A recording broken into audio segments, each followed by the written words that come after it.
So today is a Year 1 Phonics lesson where we introduce a new Phase 5 sound, the E sound, covering the letters EY, which comes at the end of the word. The children have already looked at Phase 3 E sounds, EE and EA, and they've also looked at Phase 5 E split digraph. They're now coming onto alternative ways of using E sounds in their words. So there will be 3 different groups going on. There will be a group outside, writing stop, drop, write, really focusing on what sounds they can hear when they look at pictures of different words.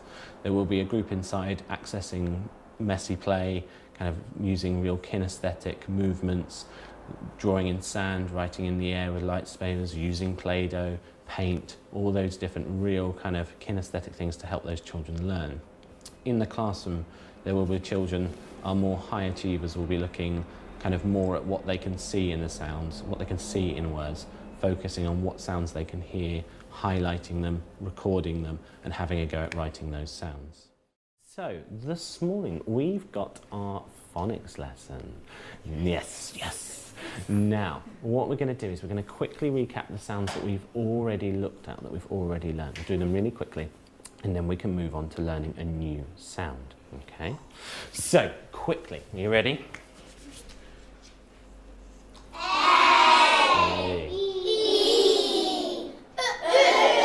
Well done, Freddie. On the left. All right, we'll keep going. We've got so many to go through. We've been whizzing through these. What about this one?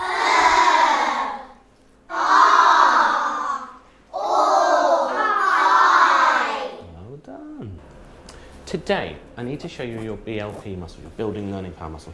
Something that you're going to need to do today. There's lots of activities out this morning, out in the area, outside, in the classroom, lots of things to do about our phonics. Today you need to think carefully about using this, well, not lady, this orangutan. What does she help us with? What does she do?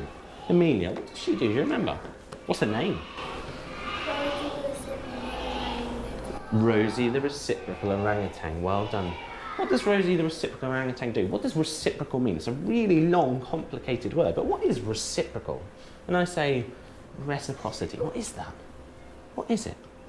Chloe? It's being reciprocal, and it means you know when to work with others and on your own, and you know when it's best to work on your own. Absolutely.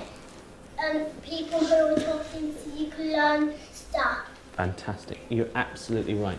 Chloe says that it is knowing when to work by yourself and knowing when to work with somebody else. And sometimes we need to do that, and you will need to do that today. At some points, it will be a really good idea for you to work with someone else, to be a clever collaborator. At other points, it won't be. You might just think, actually, I just need to concentrate by myself and just get on with what I'm doing. Now, if you walk to a table and you find this one, I'm going to sit down so you can see, Emily. If you found this, we're going to use our robot arms to sound talk this, okay? So do you think you can show me robot arms? Go on, show me robot arms. Are you ready? What is it? It's a... E. Can we give Emily a tiny little clap? Well done. Emily, that was really good robot talking. What I want you all to do is to do exactly the same. I want you to use your robot arms to go to each picture and see how many you can get done. So you should be able to, by the end of it, know what sound we're looking at today. Okay? Drop and write is Ruben. What do we have to do? When you say stop and drop, you have to write something. Brilliant. There's lots of different pictures around. The sounds we are looking at are O, E, and A. Okay, so you can take a piece of chalk. I will say you can have a run around, have a look at the pictures. When I say stop, you need to write the word that matches your picture. Can you robot arms for me? And what was at the end there? Should we go find another one just to make sure? Come on in, Chloe, show me another one. Let's go over to, I reckon this one over here.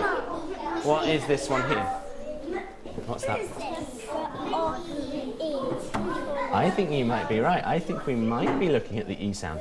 You know, you need to go and check all of them just to make sure. Okay. Okay, shall I help you, Freddie? You have an O sound, you have an O split digraph sound. That's not actually the correct one, okay? So it's going to be I wrote road. to O.